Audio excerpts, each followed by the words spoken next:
Hi, it's Matsburgs, and today I got a pretty interesting comparison here. I have WD-40, which is a pretty thin oil, versus engine assembly lube. Now, if you know what that engine assembly lube is, that stuff is pretty thick and tacky, basically like syrup. And I'm testing out here. I have my replica of my 6,000 RPM one-cylinder engine. That engine just exploded, so then I rebuilt it in a different form with different parts.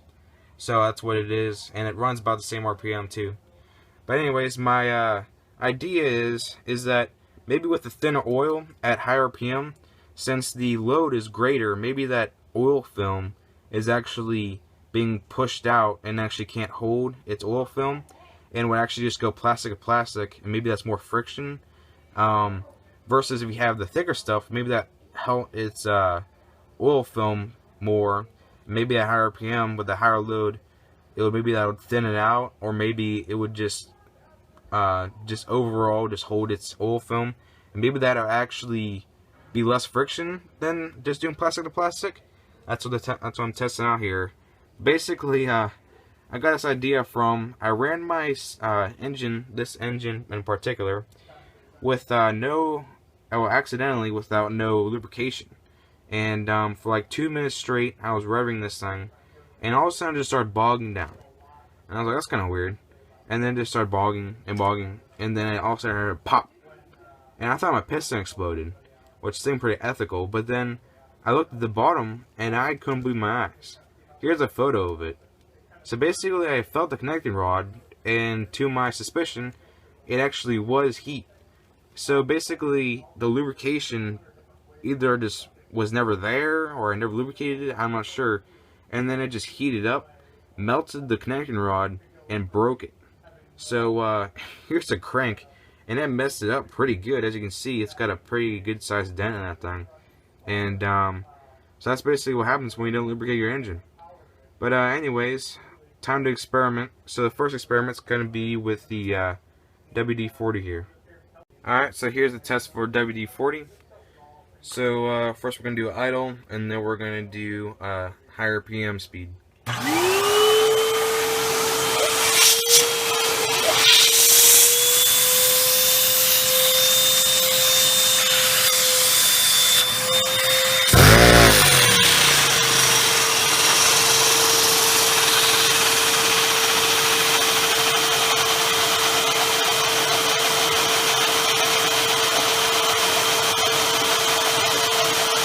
So it looks like right there.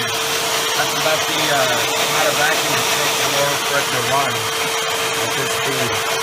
Let's see idle. Alright, so now do the speed test.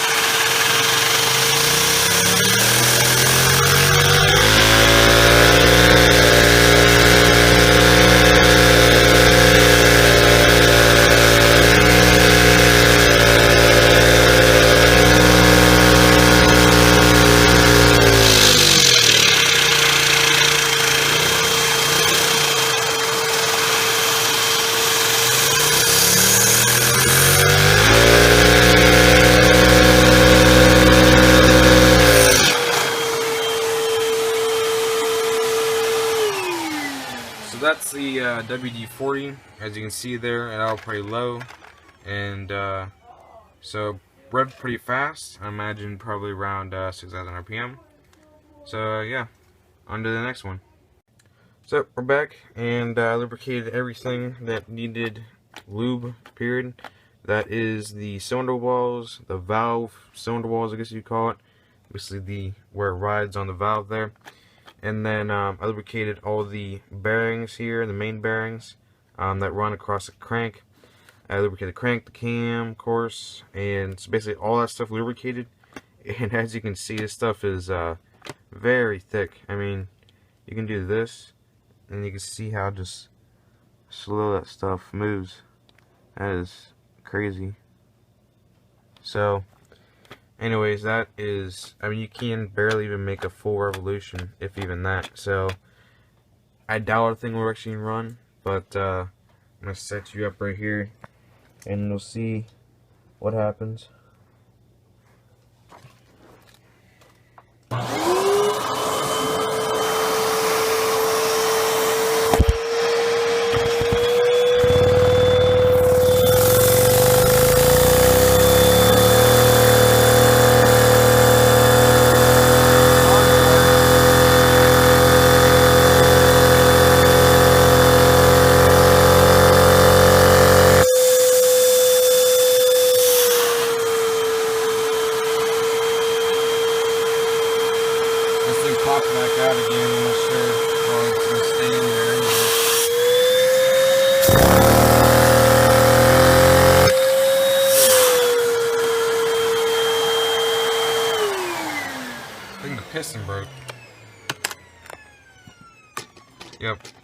actually maybe not.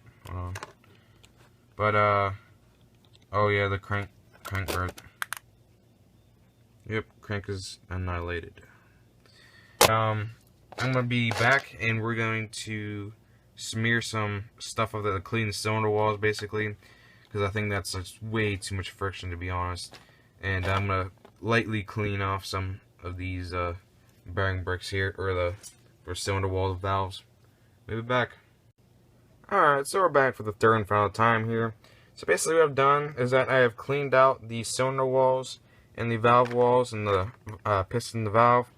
Cleaned them both out, and along with the cylinder walls, and I have put WD-40 up top here, and I've put engine assembly lube down here at the bottom. I reapplied some in spots that are a little thin, but basically this is basically best of both worlds. So I have the high basically tolerance and just the thickness of that oil to keep its the oil film, and that would help because for the high load of the crank, and that's better than plastic to plastic.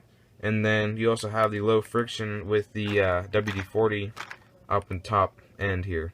And to prevent the WD-40 from sopping into the crank, I have wiped it on the cylinder walls there, so it won't, like, it is not skewered results. It is completely WD-40 up top here and engine assembly lube down there. So it is 100% what I am telling you guys. So without further ado, let's run it.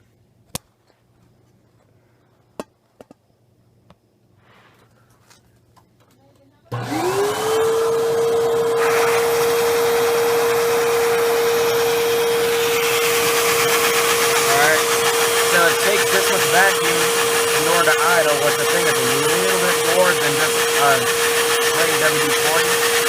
Let's do a top speed test.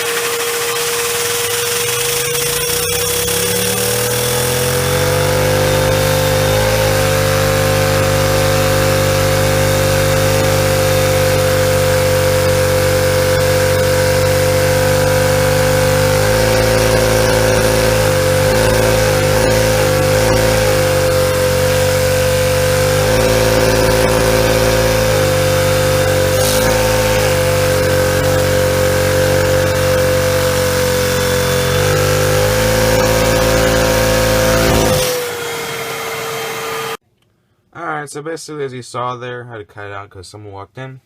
But basically, it ran basically the same speed. I did tear this thing apart, and there's actually very little wear on the crank and the bearing brick. So I guess there is some sort of advantage to it, that it's a lot better as far as trying to save your bricks. But as far as RPM goes, and its performance overall, as far as torque and RPM, it's not that great. So overall, was it true that if you had a bigger, I guess, oil film, stronger oil film on the bottom of the crank here, I guess for a vacuum engine scale, no, it is not. So basically the amount of power that it takes to move that film is just too much, and it's just more, it basically just uses up more power than it helps. But anyways, that is my video. If you guys liked it, then make sure to leave a like and subscribe for more. And basically won't be uploading for probably another 2 weeks. So see ya.